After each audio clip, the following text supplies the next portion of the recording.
জিলহজ্জা মাস আর কয়েকদিনের মধ্যেই আমাদের এসে যাবে, যার জন্য আমরা অবশ্যই তার কিছু করণীয় আছে, কিছু বরণীয় আছে, কিছু আদেশ আছে, কিছু নিষেধ আছে। আদেশ এবং নিষেধ, করণীয় এবং বরণীয় সম্বন্ধে আজকের কিছুটা আলোচনা হবে। তা 15টা বিষয়ে আলোচনা করব ইনশাআল্লাহ। ওমা তৌফিক ইল্লা বিল্লাহি আলাইহি তাওয়াক্কালতু ওয়া ইলাইহি উনীব।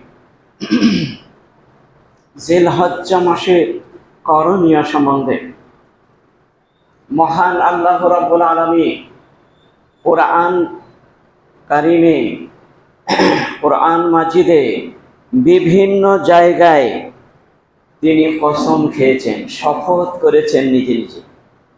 কেন?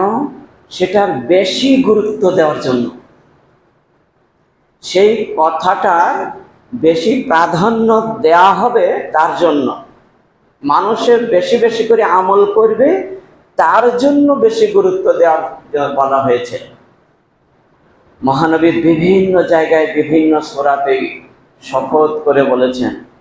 যেমন সূরাতুল ফজরে বলা হয়েছে ওয়াল ফজর, অর্থাৎ ফজরের সময়ে কসম।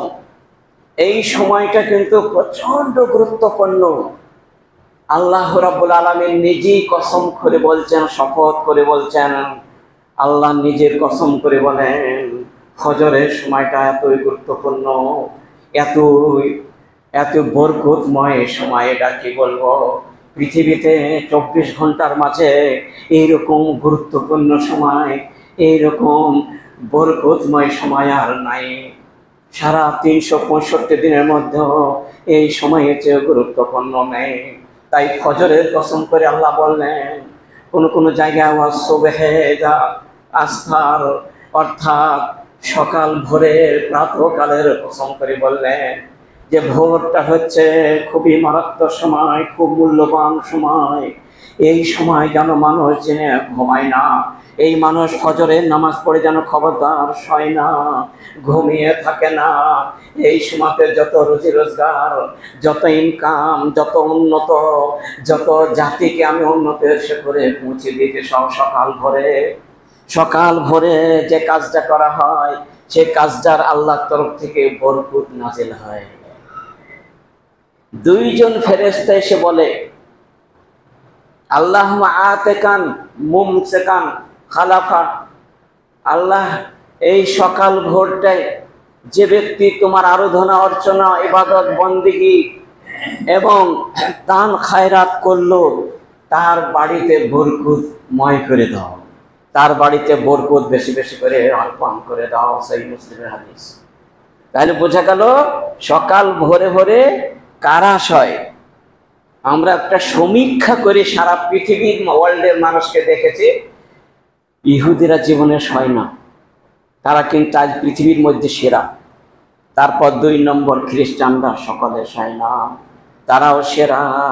বাকি যে কম আছে, মুসলিম হোক আর জায়গায় মুসলিম হোক, এরা শয়। এদের অত উন্নত নাই এবং ওই জায়গায় তো পৌঁছাতে পারেনি। মহান আল্লাহ রাব্বুল আলামিন ফজরের কসম করে বললেন, ভোরের কসম করে বললেন কত জায়গায়, অর্থাৎ ফজরের আযান যখন হয় সেই সময় নিয়ে সূর্য ওঠা পর্যন্ত, এই সময়ে যারা ঘুমিয়ে কাটে তাদের বরকত আমি রহিত করে দিই, ছিনিয়ে নিই, তাদের বরকতকে আমি বন্ধ করে দিই। আর এই সময় যে জাতি, যে কম, যে কেউ হোক না কেন, এই সময় যারা ফজরের ভোরের সময়তে যারা কাজ করবে তাদের উন্নতির শিখরে পৌঁছে দিই। এটা আল্লাহর কথা বল। ওয়ালায়ালিন আশরে, আর 10টা রজনীর কসম, 10টা রাতের কসম করে বললেন দ্বিতীয়বার। সে 10টা রাত কোনটা আমাদের সামনে আসছে কয়েকদিন মধ্যে। জিলহজ্জা মাসে 1 থেকে নিয়ে 10 রাত পর্যন্ত এই রাতটা প্রচন্ড গুরুত্বপূর্ণ। ভাইরা আমার, পৃথিবীতে যত রাত আছে, পৃথিবীতে যত দিন আছে, সবচাইতে বেশি গুরুত্বপূর্ণ হলো এই দিনগুলো। কোন দিনগুলো? জিলহজ্জা মাসের 1 থেকে নিয়ে 10 পর্যন্ত।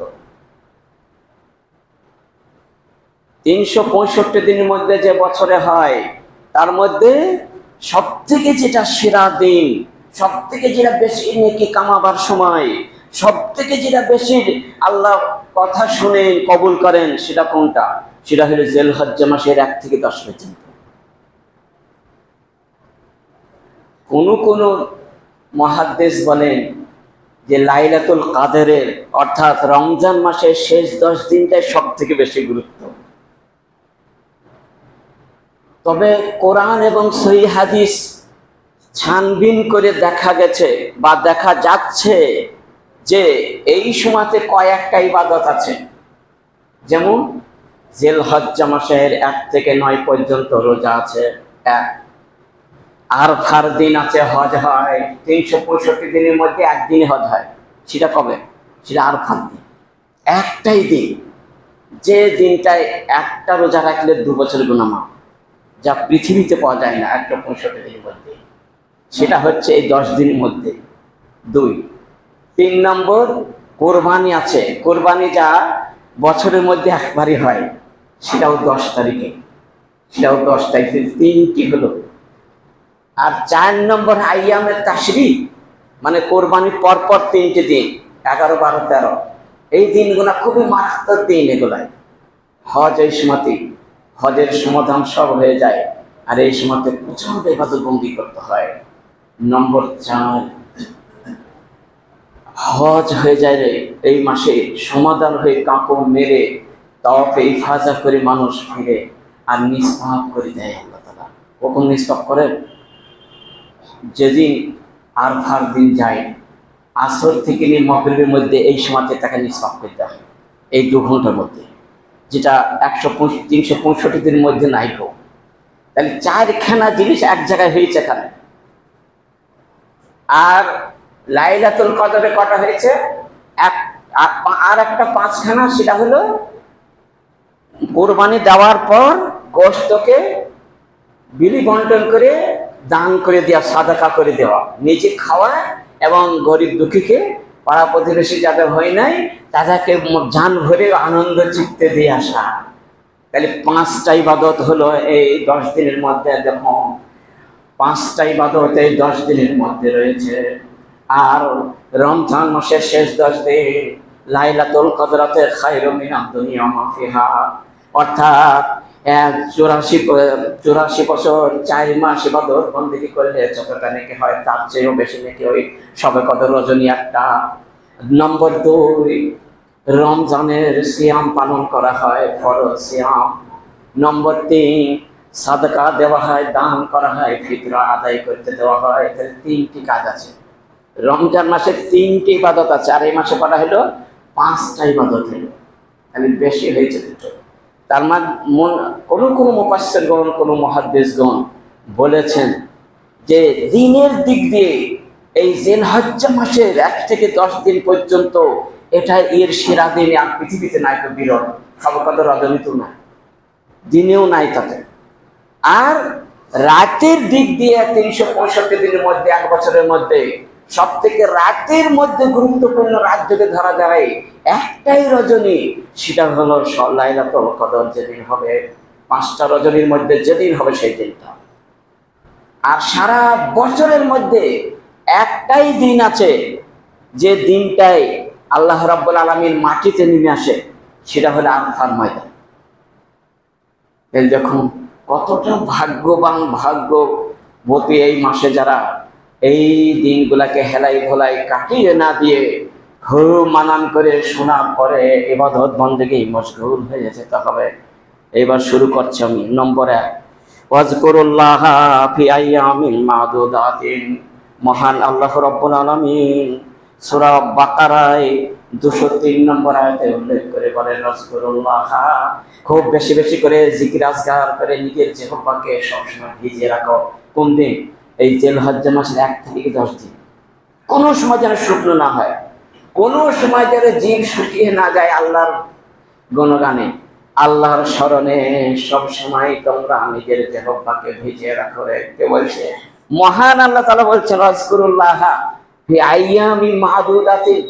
এই কটা দিন গো, 1 থেকে নিয়ে 10 পর্যন্ত, লায়ালিন আশরে। আর এই 10টা রাতের কসম করে আল্লাহ বললেন যেন কেউ ঘুমাবে না। এই রাতে তুমি কম করে বেশি বেশি করে ঈশার নামাজ পড়ে তাড়াতাড়ি তুমি শুয়ে যাবা।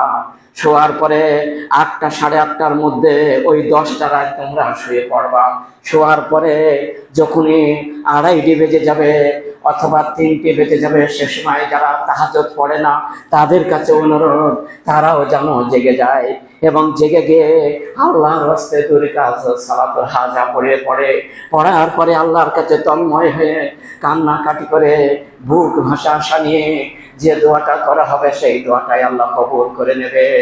আল্লাহ তো বলছেন মাইয়াদুনি আস্তাজিব লাকুম, কে আছে রে এই 10টা রাত্রিতে তোমরা জেগে জেগে আমার কাছে হাত উত্তোলন করে দেখো, আমি আস্তাজিব লাকুম, আমি 10টা রাতে কবুল করার জন্য প্রস্তুত হয়ে আছি।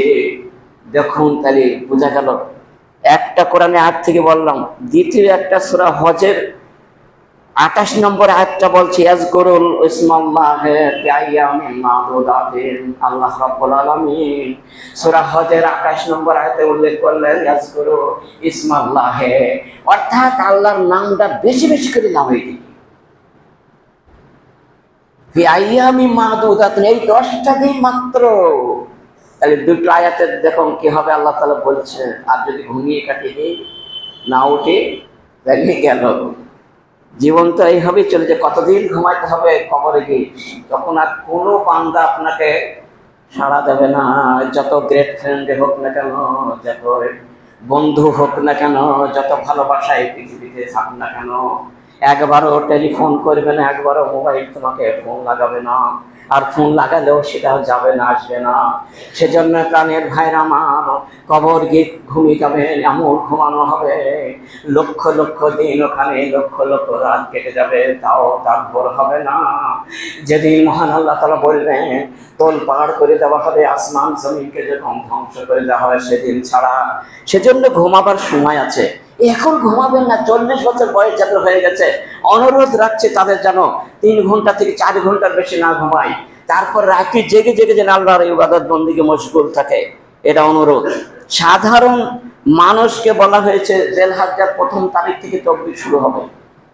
হযরতে আবু হুরায়রা, হযরতে আব্দুল্লাহ বিন ওমর এরা বিভিন্ন বাজারে চলে যেতেন যেখানে প্রচন্ড ভিড় আছে, সেই ভিড়ে গিয়ে তখন বলতে আল্লাহু আকবার, আল্লাহু আকবার, লা ইলাহা ইল্লাল্লাহু আল্লাহু আকবার, আল্লাহু আকবার ওয়া লিল্লাহিল হামদ। চিল্লি চিল্লি বলতে, আসতে বলে হবে না, সশব্দে বলতে হবে। মহিলাকেও সশব্দে বলতে হবে, পুরুষকেও সশব্দে বলতে হবে। তবে মহিলারা একটু জোরে বলবে যেন পাশে শুনতে পায়, তার পাশে পায়, তার পাশে পায়, তার পাশে যেন না পায়। আর পুরুষরা যেন 20টা যেন গাছপালা পৃথিবীর সব জিনিস শুনতে পায়, তারা যেন সচেতন হয়ে গিয়ে তার সাথে পড়ে। এটা হাদিস, এমনি বলি নাই। সেজন্য অবশ্যই এটা কাজ করবেন। আপনারা দেখবেন হয়তো অভ্যাস নাই বলে জাহাজের হজ্জে মাসের চাঁদ উদয় হয়ে যাবে না, আর তখন আপনি বাজারে ঢুকবেন, চেম্বারে গিয়ে বলবেন আল্লাহু আকবার, আল্লাহু আকবার, লা ইলাহা ইল্লাল্লাহ। ডাক্তারবাবু পেন ধরে বলতে হবে, দোকানেরও বলতে হবে, তাদেরকে শিখাইতে হবে। আপনার খেপা বলবে কোন, যেহেতু অভ্যাস নাই তো, আমাদের অভ্যাস করতে হবে। পৃথিবীর মধ্যে যে সেরা মানুষ মুহাদ্দিসের মধ্যে, তিনি আবু হুরায়রা 5474টা হাদিসের হাফেজ, তিনি যখন চিল্লি চিল্লি বলেছেন, আপনি আর আমি কোথাকার অধম মানুষ, কেন বলতে পারবো না? করুন। নম্বর 2, কোরবানি নিয়ত যাদের আছে তারা যেন চাঁদ ওঠার পরে থেকে হাতের নখ, গোঁফ, চুল, অঙ্কুপ্তঙ্গ আরো যা কিছু আছে, নাকের ভেতরে লোম, এগুলা যেন খবরদার না কাটে, না তুলে, এগুলা নিষিদ্ধ করা হয়েছে। মহানবী বললেন মান রাআ হিলালা জিলহজ্জাতা, জিলহজ্জার মাসে চন্দ্র যখন উদয় হয়ে যাবে, ফালা ইয়াখুযু মিন শারিহি ওয়ালা মিন আসফারিহি, তারা যেন হাতের নখ না কাটে, তারা যেন মাথার চুল না কামায়, যেন না কাটে, এগুলা সব কিছু করা যাবে না। এবার মুহাদ্দিসগণ মুসিআয়ে ইত্তিফাকিয়া এবং সমস্ত ফুকাহাদের ইত্তেফাক একমত যে যারা কোরবানি দিতে পারবে না তারাও যেন না কামায়, তাদেরও নেকি হবে। তাই দুইজনারই বলা যাচ্ছে নেকি হবেই হবে। সহিহ মুসলিমে এই হাদিসটা 1977 নম্বর হাদিস। সেজন্য অবশ্যই নম্বর 3, ইবনে আব্বাস বলেন মিন আইয়ামিন আহাব্বু ইলাল্লাহ, মা মিন আইয়ামিন আহাব্বু ইলাল্লাহ, মা মিন আইয়ামিন আমালুস সালিহ আহাব্বু ইলাল্লাহ মিন হাযিহিল আইয়ামুল আশারাতে ওয়া ফি রাওয়ায়াত আযামু ইনদাল্লাহ। মহানবী বললেন, ইবনে আব্বাস থেকে বর্ণিত, যে মা মিন আইয়ামিন আহাব্বুল আমালুস সালিহ, নেক আমল সংগ্রহ করার সময়, তার দিন, তার রাত হলো 1 থেকে নিয়ে জিলহজ্জা মাসের 10 তারিখ পর্যন্ত। মা মিন আমালুস সালিহ, নেক আমল যতটা হবে পৃথিবীতে এত ভালো সময় আর নাই, এত ভালো দিন আর নাই। মহানবী নিজেই বললেন, মা মিন আহাব্বু ইলাল্লাহ, আল্লাহর নিকটে অতীব ভালোবাসা, অতীব আল্লাহ পছন্দ করেন এই 10 দিনকার আমল। আল্লাহ দেখতে চাইছেন কে কেমন আমল করে আমি দেখি। এই 10 দিনকার, সারা বছরের নয়, পাগল, এই 10 দিনকার আমলটা আল্লাহ দেখতে চাইছেন। দ্বিতীয় একটা রায়তে পাওয়া যাচ্ছে, আযামু ইনদাল্লাহ, সব থেকে সম্ভার রেখে হবে এই 10 দিন, যা পৃথিবীতে বিরাল এরকম দিন নাই। এগুলো খুঁজে আমরা কিন্তু আগে পাই না এসব হাদিস। আজকে খুঁজতে খুঁজতে সব বিশাল বিশাল হাদিস বেরিয়ে গেছে, সহিহ হাদিস। এবং মহানবী আমার বললেন, আমার নিকট, আল্লাহর নিকটে এত ভালো সময়, এত ভালো দিন আর পৃথিবীতে পাওয়া যায় না। এই সময় অল্প কাজ করবেন আর বেশি বেশি করে ইবাদত বন্দেগীতে মশগুল থাকবেন, এটা অনুরোধ। এই সময় একটু কাজটা একটু হালকা করে নেবেন গো। আর তখন একজন সাহাবা জিজ্ঞেস করলেন, আমরা তো জানতাম না, এত কথা ভালো কথা বললেন আপনি, পৃথিবীতে এত ভালো দিন নাই। কালু, সাহাবারা বলছে, ইয়া রাসূলুল্লাহ, ওগো দয়ার নবী, ওয়ালাল জিহাদু ফি সাবিলিল্লাহ, একটা মানুষ যুদ্ধ গেল জিহাদ করতে, যে সেই জিহাদে গেলে যতটা নেকি হয়, আগের পরের সব গুনাহ তার ক্ষমা হয়ে যায়, তার চেয়েও কি বেশি নেকি হবে নাকি? তখন মহানবী বলাল জিহাদ ফি সাবিলিল্লাহ, আরে জিহাদ থেকে কত বেশি, ঠিক আছে, জিহাদের থেকে অনেক অনেক অনেক গুণে বেশি নেকি হবে। তবে একটা কথা মহানবী বললেন, জেনে রেখো, জিহাদে যারা গেল, তারপরে রাজুলুন খারাজা ফি নাফসিহি ওয়া মালিহি, নিজের ঘোড়া নিয়ে, নিজের লাগাম নিয়ে, নিজের জান নিয়ে, নিজের তলোয়ার নিয়ে বেরিয়ে পড়ল এবং সুন্দর করে বাটার ফিল্ডে গেল, এবং সেখানে আর বাড়ি ফিরল না, কেউ বাড়ি ফিরল না। ফালাম ইয়ারজা মিন যালিকা বিশাইইন, কোনো জিনিসটাই বাড়িতে ফিরল না, মানে তার লাগামও ফিরল না, তার ঘোড়াও শহীদ হয়েছে, সে নিজেও শহীদ হয়েছে, তার চেয়ে বেশি হবে। তার ঘোড়া শহীদ হয়নি, সে শহীদ হয়েছে, তার চেয়ে বেশি।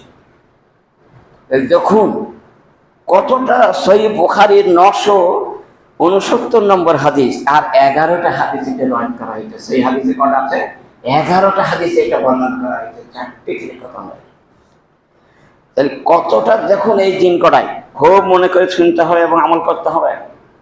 মহানবী বললেন, গুনাহ সে বাঁচনা, মানে পাপ থেকে বেঁচে থাকতে হবে 10টা দিন। আর অন্য সময় পাপ করতে হবে নাকি? না, তাহলে কোনো সময়তেই পাপ করা হবে না। কিন্তু মানুষ তো শুনবে না, যে বিড়িখোর সে বিড়ি খেয়ে যাবে, যে সুদখোর সে সুদ খেয়ে যাবে, যে ঘুষখোর সে ঘুষ খেয়ে যাবে। ভাই রামান, মহানবী আমার বলছেন, শোনো রে, এই 10টা দিন ফালা তাসলিমু আনফুসাকুম, খবরদার খবরদার, তোমরা এই 10টা দিন তোমরা হেফাজত করে রাখো। তুমি বিড়িখোর বিড়ি ছেড়ে দাও, সুদখোর তুমি সুদ ছেড়ে দাও, তুমি তওবা করে নাও, আর জীবনও খাবো না। এই 10টা দিন আল্লাহ শুনিয়ে নেবে, তোমার পূর্বের কোনো সব মাফ হয়ে যাবে যত আছে, আর অন্য দিন কেন এতটা গ্যারান্টি দেওয়া যায় না। সেজন্য মহান আল্লাহ তাআলা বললেন, হাযার দীনুল কাইয়্যিম আরবাতু মিনহা হুরুম, 12টা মাসের মধ্যে 4টি মাস আছে খুবই সম্মানিত মাস। ওই 4টির মধ্যে সব থেকে সম্মানিত মাস হলো এই মাসটি। ভাইরা আমার, 4টি মাস কোনটা? জিলকাদা, জিলহজ্জা, মুহররম আর রজব। এই 4টি মাস আল্লাহর কাছে প্রচন্ড মনোনীত মাস। আর এই মাস কটাইকে মহান আল্লাহ তাআলা বললেন কোরআন মাজিদে সূরা তাওবাতে আয়াতটি 36 নম্বর আয়াতে আল্লাহ তাআলা উল্লেখ করে বলেন, আরবাতু হুরুম, 4টি মাস আছে, ফালা তাজলিমু, এই বিধান যেন তোমরা রেখে দিও, ফালা তাজলিমু আনফুসাকুম, এই মাসে যেন এক অপরের সঙ্গে কোনো রকমের বিদ্বেষ, কলহ, হিংসা এইগুলা থেকে বর্জন করে রাখো। কোনো কিছু করবে না এই মাসে। এই 10টা দিন হেভি হেফাজত করে চলতে হবে। এই আল্লাহ তাআলা সিগন্যাল। নম্বর 5 নম্বর হচ্ছে কানা ইয়াসুমু। নম্বর 5 ইয়াসুমু জিলহজ্জাতা আশারাতায়। জিলহজ্জা মাস যাহা পড়বে আর 9 দিন রোজা রাখো। কদিন? 9 দিন রোজা রাখতে হবে। 1 থেকে 9 পর্যন্ত রোজা। সহিহ নাসাই এই হাদিসটা বর্ণনা করা হয়েছে 2437 নম্বর হাদিস। ঠিক 1 থেকে 9 পর্যন্ত রোজা রাখতে হবে, সিয়াম। আর আরফার দিনে একটা রোজা।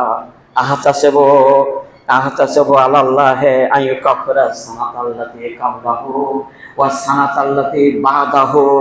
মহানবী বললেন, সহিহ মুসলিমের এই হাদিসটি 1162 নম্বর হাদিসটি বলা হলো যে আরফার দিনে একটা রোজা আছে, সেই রোজাটাকে তুমি রাখবে অবশ্যই। যদি 9টা যারা পাইবে আলহামদুলিল্লাহ, আর যারা 9টা সক্ষম নয়, অক্ষম, তাদের জন্য একটা যেন অবশ্যই করা হয়। একটা যদি না হয় 2টো করতে হবে। 2টো করলে কোনো অসুবিধা নাই, তবে একটা আরফার দিনটা করে সোমে আমি আরফার দিনটা রোজা রাখতেই হবে। তাহলে কি হবে? তাহলে বিগত 1 বছরের আর আগামী 1 বছরের 2 বছরের কোনো মাফ হয়ে যাবে। কোনো আলহামদুলিল্লাহ। 2 বছরের কোনো একটা রোজায় যদি মাফ হয়ে যায়, সেটাও হলো এই 10 দিনের মধ্যে 9 তারিখটা। সেটা হলো 10 দিনের মধ্যে আরফার দিনে, যেদিন হজ হবে সেই দিনটাই রোজা করতে হবে। কেননা হাদিসে শব্দ আছে সুমে ইয়াউমে আরফা। আরফার দিনটা রোজা করে। কোন দিন তা কিছু না, যেদিন আরফা হজ হবে সেই দিন একটা রোজা করলে এতটা যদি নাকি হয়, তাহলে অবশ্যই এটা কেউ ছাড়বেন না। এটা অনুরোধ রাখলাম। সেটা আগামী সপ্তাহে ইনশাল্লাহ বলে দেওয়া হবে কোন দিনটা রোজা হবে, যেহেতু কোনো সময় রয়েছে। তাহলে আমরা বুঝতে পারলাম যে অবশ্যই আমরা রোজা রাখবো। 6 নম্বর সুন্নতে মুআক্কাদা। এটা অর্থাৎ সকাল ভোরে ভোরে ঈদের নামাজের সময় কি করবেন? সালাতে জামাতে নামাজ পড়বেন, পড়ার পরে তাকবীর পড়বেন, তাকবীর পড়ার পরে মেসওয়াক করে, তারপর গোসল করে সুগন্ধ মেখে, পুরুষরা মহিলারা সুগন্ধ না মেখে এইরকম ভাবে এক রাস্তা দিয়ে হাঁটতে হাঁটতে চলে যাবে ঈদগাহের ময়দানে। প্রথমে ভোরেই চলে যাবে, যেহেতু একটা দিন তো যেতেই হয়। বছরে 2টো দিন, 2টো ঈদ হয়, একটু যেন দেরি হয় না। সেখানে কি যাবেন, এটা অনুরোধ। আর তকবীর পড়তে তসবিহ তাহলিল বিভিন্ন সহিহাতে হাদিসটি 171 নম্বর। নম্বর 7 যা নবী সাল্লাল্লাহু আলাইহি ওয়াসাল্লাম ইয়াউমে ঈদিন খালাফাত তারিক। অর্থাৎ যাদের থেকে রওয়ায়াত আছে রাসূল সাল্লাল্লাহু আলাইহি ওয়াসাল্লাম তিনি বলেছেন ঈদের দিনে এক রাস্তায় নামাজ পড়তে যাবে ঈদের নামাজ, আর অপর রাস্তায় চলে আসবে অন্য রাস্তায়। সহিহ বুখারীর 986 নম্বর হাদিস। কিরকম? তার ফায়দা কি? এক রাস্তা আসলাম আর রাস্তায় ঘুরে যাবো একটা ব্যাক করে, কারণটা কি? অনেক অর্থে হযরতে রাইসুল মুহাদ্দিস ইবনে হাজার আসকালানি বলেন 20টা কারণ আছে, হিকমত আছে তার 20টা। তো 20টা বলতে গেলে তো সময় হবে না, সেজন্য 2-1টা বলি। তার কারণ হচ্ছে 1 নম্বর, যে রাস্তা দিয়ে যাব এই রাস্তায় যতটা জিনিস থাকবে তাতে নির্জীব হোক আর সজীব হোক আর জড়া পদার্থ হোক, যা কিছুই হবে, মানে যাদের জান আছে তারাও, যাদের জান নাই তারাও সাক্ষী দেবে কিয়ামতের দিন যে এই রাস্তা দিয়ে নামাজ পড়তে গিয়েছিল।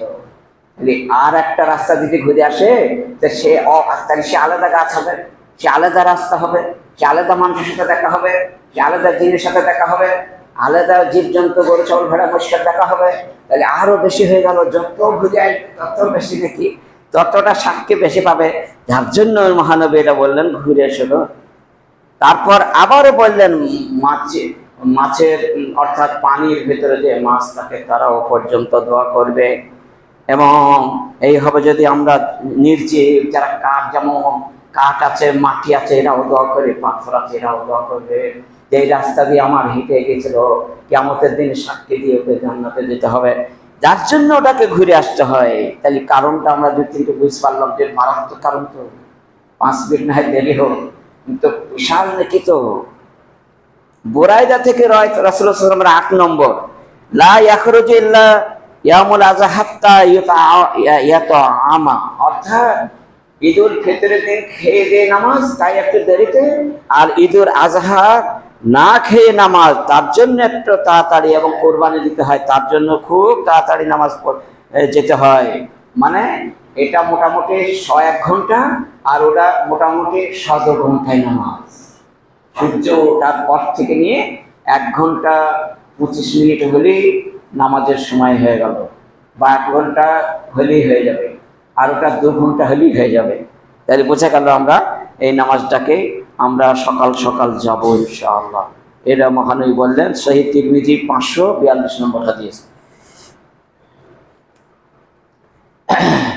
9 নম্বর, আরফার দিনের রোজাটায়, আরফার দিন অর্থাৎ হজের দিনটা, হাজিগণ মিনা ময়দানে 9 তারিখের ফজরের নামাজ পড়ে আরফার ময়দানে, ধুলপাড় ময়দানে যেতে হবে। তাতে 22-23 লাখ লোক একসঙ্গে একই জায়গায় থাকে, এই জন্য ওখানে ভিড়ভাড়টা হয়। আর ওখানে না যেতে পারলে কিন্তু হজ হলো না, আবার ফিরে আসতে কোনো পরের বছর যেতে হবে কাজা। যদি 1 ঘন্টা পৌঁছাতে পারে সারা দিনের মধ্যে, যদি সূর্য ডোবার আগে পর্যন্ত পৌঁছাতে পারে, হজ হয়ে গেল। আর যদি সূর্য ডোবার আগে পৌঁছাতে না পারে, হজ হলো না। বহুজনের হয় না, আমরা দেখেছি যে অসুস্থ হয়ে পড়ে থাকতো, কেউ হারিয়ে গেল, মেডিকেলে হয় না, কোথায় যাবে? তো ভাইরা আমার, আল্লাহ যাকে কবুল করে তাকে পৌঁছে দেয়। হজ চাহলে ওই দিন তাকবীর পড়তে হয়, ঈদের তাকবীরটা, আর লাব্বাইক আল্লাহুম্মা লাব্বাইক লাব্বাইক লা শারীকা লাক লাব্বাইক ইন্নাল হামদা ওয়া নি'মাতা লাক ওয়াল মুলকু লা শারীকা লাক, এটা করতে হয়। আর ওই দিনে হাজীদের রোজা করা নিষেধ, হারাম। আর আমাদের রোজা করতে হবে বাধ্য। আমাদের রোজা করলে 2 বছরের গুনাহ মাফ, আর ওদের রোজা করলে পাপ, মানে রোজা করা হবে না, তাদের নিষিদ্ধ, কঠিন কষ্ট সেই দিন, তার জন্য নিষিদ্ধ। ভাইরা আমার, প্রায় 22-23 কিলোমিটার হাঁটতে হয়, সেজন্য ওই দিনে প্রচন্ড কষ্ট হয়। যাই হোক, তো তারপর ঈদের নামাজে পায়ে হেঁটে যাবেন গো। অনেক মানুষকে বলা সত্ত্বেও একবার তাগড়াই জোয়ান যাইছে মোটরসাইকেল নিয়ে হাঁটতে নিয়ে চলবে, এটা আজীব ইনসাফ। একটা দিন তো পায়ে হেঁটে যেতে কি হয়, পায়ে পোকা হয়, ই হয়, সেও হয় যে হ্যাঁ পোকা হয়েছে, হাঁট পাচ্ছে, ওকে ধরে নিয়ে গেছে, সে একটা হয়, কিছু হয়নি, অথচ একবার বাবুকে করে একবার বউকে নিয়ে চলে যায় মোটরসাইকেল নিয়ে, আজীব ইনসাফ, এগুলো ঠিক নয়। মহানবী বললেন, ইরওয়াউল গালিলের 3 খণ্ড 125 নম্বর হাদিসে, বাইহাক্কি হাদিসে বলা হয়েছে পায়ে হেঁটে যেতে হবে। আখবারে মাক্কাতে 1704 নম্বর হাদিস আছে, পায়ে হেঁটে যেতে হবে, পায়ে হেঁটে আসতে হবে, তবেই তো নাকি সম্ভারটা হবে। এক পায়ে যতটা সাক্ষী আছে, ঠিক আছে, আর ওটাতে একটা পাও পড়ে না, তো সাক্ষী কে দেবো? তো ওই জন্য আব্দুল্লাহ বিন ওমর এবং আবু হুরায়রা, লা ইয়াতি ইয়ানিল সুকা ইল্লা লিযালিকা, ওই জন্য বাজারে ওরা কোনো কাজ নাই, শুধু এই নিজের তকবীরটাকে বলার জন্য বাজারে যাওয়া, আর মানুষকে বলা, এই বলো বলো, লজ্জা করছে কেন, জোরে জোরে বলো। 10 নম্বর হলো, এবার 11 নম্বর, উম্মে আতিয়া থেকে বর্ণিত, রাসূল সাল্লাল্লাহু আলাইহি ওয়াসাল্লাম বলেছেন, উম্মে আতিয়া বলেন, তারা উমিরনা, মহানবী আমাদেরকে নির্দেশ করলেন, আন নুখরিজাল হাইয়াজা ইয়াউমাল ঈদে যাওয়াতিল খুদুরে, মহানবী বললেন যাদের মেন্স এসে গেছে, হায়েজ এসে, তবু তাকে পিটিয়ে বাড়ি থেকে ঈদগাহের ময়দানে নিয়ে চলো রে। মাকে বলল, উম্মে আতিয়া বর্ণনা করছে সহিহ বুখারীর হাদিস, যে অমির না, মহানবী আমাদেরকে হুকুম করলেন, বাড়িতে দেখো তো কেউ আছে কি, হায়েজ আছে, তোলাও তো না পাকলা, চলো ওকে ঈদে বলো, জমতে ওকে চিল্লি চিল্লি ঈদের তকবীরটা পড়তে বলো, ওকে পড়তে পড়তে আর কোন পড়তে পড়তে যেতে বলো, ওকে মারো বাড়িতে। মহানবী বললেন, হুই আজা, যতই হায়েজ হয় তাকেও বের করে যেতে হবে। সাহাবারা বললেন যে ওদের কাপড় নাই, ওড়না নাই, ওই জন্য যেতে পারিনি, আর ওই রকম অবস্থা না পাক আছে। মহানবী বললেন, তোমরা ফিরে এসে একটা ওড়নায় 2 জনা জড়িয়ে চলো। 2 জনে একটা ওড়নায় পরে জড়িয়ে চলে গেছে, ময়দানে ঈদগাহে ভাইরা আমার। আর আজকে কত বাহানা করে মহিলারা, একটু কিছু হলেই বাস আর যাবে না। ইয়াউমুল ঈদ, ঈদের দিনে আর জামাতিল খুদুরে, আর যত পর্দানাসীন মহিলা হোক না কেন সারা 365 দিন বাড়ি থেকে বেরোয় না, তাকেও বের হইতে হবে। নবী বলছে পিটি ওকে বের করো, দিয়ে ওর সামনে নিয়ে চলে, নামাজ হবে না এলো। তাহলে বোঝা গেল সহিহ মুসলিমের 890 নম্বর হাদিস আর সহিহ বুখারীর 351 নম্বর হাদিস, যে মহিলাদেরকে পিটিয়ে হায়দারি ধাক্কা নিয়ে যেতে হবে কোথায়? ঈদগাহের ময়দানে, তারা যেন বাড়তে বসে থাকুন। তারপরে 12 নম্বর, জুমার ঈদটাকে আমরা, জুমা শুক্রবারের দিনটাকে আমরা খুব ভালো মনে করি যে এটাই সব থেকে বেটার, কিন্তু প্রকৃতপক্ষে বেটার হচ্ছে এই জিলহজ্জা মাসের এই 10 দিন আর ঈদের দিনটা। আর একটা কথা হচ্ছে, যদি দেখা যায় যে জুমার দিনই কোরবানি ইয়াউমুল আজহা এসে গেল, তাহলে কি করা যাবে? কোরবানি করতে যাবে না জুমার নামাজ পড়বি? তো মহানবী বলছেন দুটোই করতে হবে। তুমি তাড়াতাড়ি কোরবানিটা করে পড়ো, করে তুমি আবার এই জুমার নামাজটাও ধরো, এই দুটোই তোমাকে করতে হবে। আর জরুরি নয়, সেই দিন ফরজ নয়, সেদিন সুন্নত হয়ে যাবে ওটা জুমার নামাজটা। সেদিন তুমি যদি না যাও কোনো পাপ হবে না, তবে উদাসীন হয়ে যেন থাকো না, অবশ্যই যাওয়ার চেষ্টা নিতে হবে। আবু দাউদের হাদিসটা 1070 নম্বর হাদিস। এবং আকিকার কোরবানি যদি একদিন হয় তাহলে কি হবে? আকিকা এবং কোরবানি দেখা যাচ্ছে 7 তারিখটাই পড়ে গেছে কোরবানির দিন, আর কোরবানিও 10 তারিখে হয়ে যাচ্ছে, তাহলে কি হবে? তাহলে কোরবানিটা ছেড়ে দিয়ে আকিকা দিতে হবে। যদি টাকা থাকে তাহলে দুটোই দেবে, আর যদি পয়সা না থাকে, কোলাইতে না পারে, তাহলে আকিকাটা দেবে, কোরবানি দিতে হবে না, পরের বছর কোরবানি পাবে, কিন্তু আকিকার জীবনে পাবে না। 7 তারিখ থাকলে আকিকার জীবনে হবে না, সেজন্য আকিকাটাই দিতে হবে তাকে, এটা মহানবীর নির্দেশ।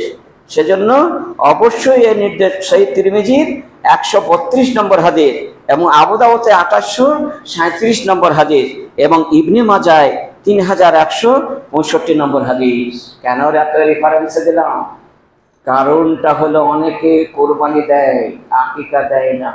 আর আকিকা দেয় তো সাদকা দিয়ে দেয়, 7 তারিখে দেয় না গো। যার জন্য আমাকে এত কিছু বলতে হলো যে এটা অবশ্যই খেয়াল রাখতে হবে। নম্বর 15,